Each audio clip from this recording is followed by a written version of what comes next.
దేనికి బాబాయ్? వెళ్తే బాగుంటుందమ్మా. ఏమైంది బాబాయ్? జై దగ్గర నువ్వున్నావు, అక్కడ దేవు దగ్గర ఎవ్వరూ లేరమ్మా. దేవ్ ఎలాంటి పరిస్థితుల్లో ఇక్కడి నుంచి వెళ్ళాడో నీకు తెలుసుగా. ఇప్పుడు ఇంటి దగ్గర దేవు పరిస్థితి మరోలా ఉంది. నేను జై దగ్గర ఉంటాను, నా మాట విని నువ్వు ఇంటికెళ్ళమ్మా. సరే బాబాయ్. అను అను నేను వెళ్తాం బాబాయ్. జై జాగ్రత్త. అలాగేనమ్మా. ఏంటమ్మా?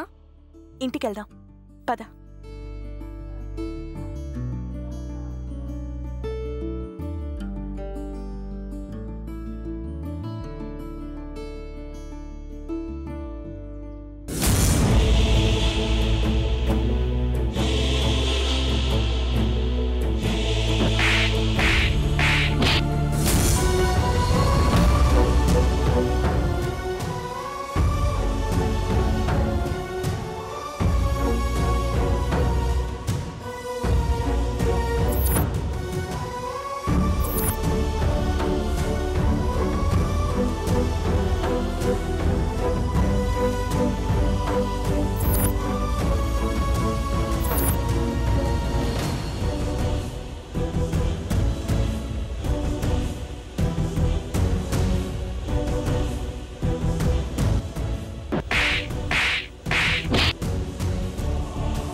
సార్, ఏంటి సార్ ఇది?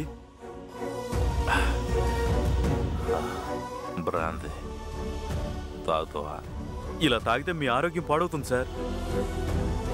ఏమన్నా ఆరోగ్యమా? అవును సార్, మీ ఆరోగ్యం పాడైపోతుంది సార్. ఆరోగ్యమైనా ఆనందమైనా మనసు సంతోషంగా ఉన్నప్పుడే. అది నాకు లేదు రవి. మందు తాగితే బాధల్ని మర్చిపోవచ్చు అంటారు. ఎంత తాగినా తలకి మత్తెక్కుతుందే తప్ప ఇందులో ఉన్న బాధ పోవడం లేదు.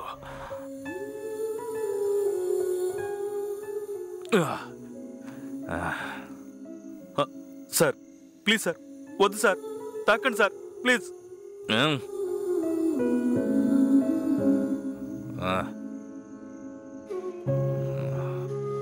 అయిపోయింది.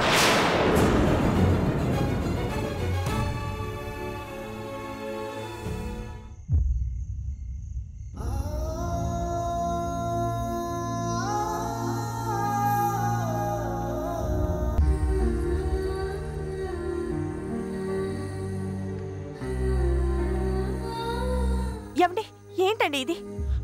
ఏం చేస్తున్నారు? ఏం చేయమంటావు మీనాక్షి?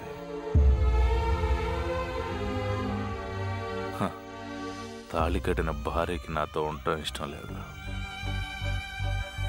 కన్న కొడుక్కి నీ భర్తకి తన తల్లి మీద ఉన్న కోపాన్ని, ద్వేషాన్ని చూసి ఆ రోజు నీకు ఈ విషయం చెప్పలేకపోయానమ్మా. నీ కన్న కొడుకు నిన్ను అసహించుకుంటున్నాడని చెబితే ఆ తల్లి తట్టుకోలేదు కాబట్టి వాసుదేవి నీ కన్న బిడ్డమ్మా అని ఉమాదేవి గారికి కూడా చెప్పుకోలేకపోయానమ్మా. ఉమాదేవి గారు ఆయన కన్న తల్లా? అవునమ్మా. కన్న కొడుకుని దూరం చేసుకుని ఆ తల్లి గత 30 ఏళ్ల నుంచి కొడుకు కోసం వెతుకుతూనే ఉందమ్మా. కొడుకు ఎక్కడున్నాడో అని కుమిలిపోతూనే ఉందమ్మా. వాళ్ళిద్దరూ మాట్లాడుకోవడం చూసి తల్లి కొడుకులని తెలుసుకున్నారనుకున్నాను, కానీ ఇలా దేవుని దత్తత తీసుకున్నారని నాకు తెలియదు. కన్న కొడుకునే దత్తత తీసుకునే దురదృష్టం ఈ ప్రపంచంలో ఏ తల్లికి రాకూడదమ్మా. ఈ విషయం తెలిస్తే పాపం ఆ తల్లి గుండె బద్దలైపోతుంది. వాళ్ళిద్దరూ తల్లి కొడుకులన్న విషయం నువ్వైనా వాళ్ళకి చెప్పమ్మా. ఈ విషయం చెప్పకపోతే ఆ తల్లి కన్న కొడుకు దొరకలేదని జీవితాంతం బాధపడుతూనే ఉంటుంది. నువ్వు తల్లివే కాబట్టి మరో తల్లి మనసు బిడ్డ కోసం ఎంతగా తప్పిస్తుందో అర్థం చేసుకో అమ్మా. ఈ నిజం చెప్పి ఆ తల్లి సంతోషపడేలా చెయ్యమ్మా.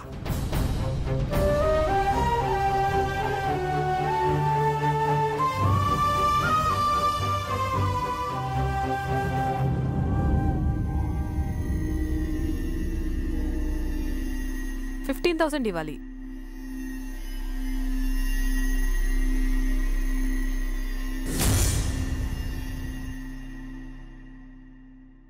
మీరిక్కడే ఉండండి, నేను వెళ్ళి ఆటో తీసుకొస్తాను. అలాగే బాబాయ్. అమ్మా, ఇప్పుడు మనం ఎక్కడికి వెళ్తున్నామమ్మా? ఎక్కడికెళ్తాం? మన ఇంటికే. మనింటికా ఆయనింటికా? చెప్పమ్మా, మనం మనింటికి వెళ్తున్నామా ఆయనింటికి వెళ్తున్నామా? అదేంటి జై, మనం నాన్నగారి దగ్గరికే వెళ్తున్నాం. ఆయన దగ్గరికైతే నేను రానమ్మా. నాకు ఆ ఇల్లు నచ్చలేదు, ఆయన నచ్చలేదు, ఆయన బిహేవియరే నచ్చలేదు. నేను హాస్పిటల్లో చేరడానికి, నువ్వు బాధపడ్డానికి ఆయనే కదా కారణం. మళ్ళీ ఆయన దగ్గరికి వెళ్దామంటున్నావేంటి? జై, అది వద్దమ్మా, మనం ఎక్కడి నుంచి వచ్చామో అక్కడికే వెళ్ళిపోదాం. ఆ ఇంటికి వద్దమ్మా, మనం మన ఇంటికే వెళ్ళిపోదాం. ఇప్పటికిప్పుడంటే అది కుదరదు కదా జై.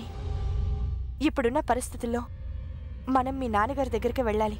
అయితే నువ్వెళ్ళమ్మా, నేను అక్కడికి రాను. నన్ను ఇక్కడే హాస్పిటల్లో వదిలేసి వెళ్ళు. ఏం మాట్లాడుతున్నావురా? నిన్నిక్కడ వదిలేసి నేనెలా వెళ్తాను? నువ్వు రాకుండా నేనెక్కడికి వెళ్తాను? అందుకే చెప్తున్నానమ్మా, మనం మన ఇంటికే వెళ్ళిపోదాం. ఆయన మారరు, ఆయనతో కలిసి ఆ ఇంట్లో నేను ఉండలేను. అర్థం చేసుకో అమ్మా. అమ్మా ప్లీజ్, అమ్మా ప్లీజ్. సరే జై, ఒక 4 రోజులు నాతో పాటే నువ్వు ఆ ఇంట్లో ఉండు. తర్వాత మనం మన ఇంటికి వెళ్ళిపోదాం. నా మాట వినరా? 4 రోజులు, 4 అంటే 4 రోజులు. ఆ తర్వాత నువ్వన్నట్టే జరుగుతుంది. నిజమేనా? మాట తప్పవుగా? తప్పను, నువ్వనుకున్నట్టే జరుగుతుంది. నాకు ఇష్టం లేకపోయినా నీకోసం 4 రోజులు ఆయనతో ఉంటానమ్మా. అమ్మా మీనాక్షి, ఆటో వచ్చిందమ్మా. పద.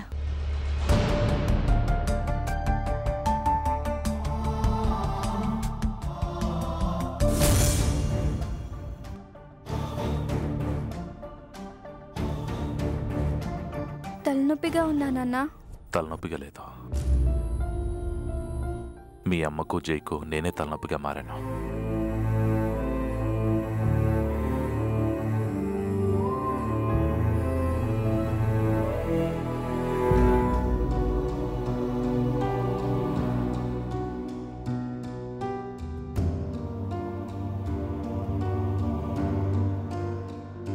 నాన్న, అన్నయ్య వచ్చాడు.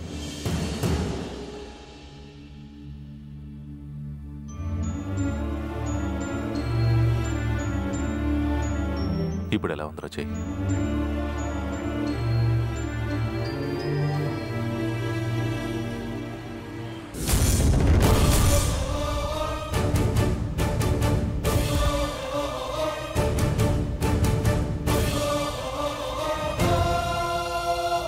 మీ నాన్న అడుగుతుంటే ఏమీ మాట్లాడవేంట్రా? నాన్న రాత్రంతా నిద్దట్లు నీ గురించే కలవరించారు. మాట్లాడన్నయ్యా. ప్రాబ్లం ఏం లేదు కదా జై? మీ నిజమైన తల్లి. ఆపో, మీరేనా నా కన్న తల్లిని అడుగుతున్నాను? నా జీవితాన్ని నరకం చేసిన నమ్మంటే నాకు అసహ్యం. చెరగని మనిషిని పశువైతిని ఎందుకో పగిలిన హృదయపు ముడుపుల పూజ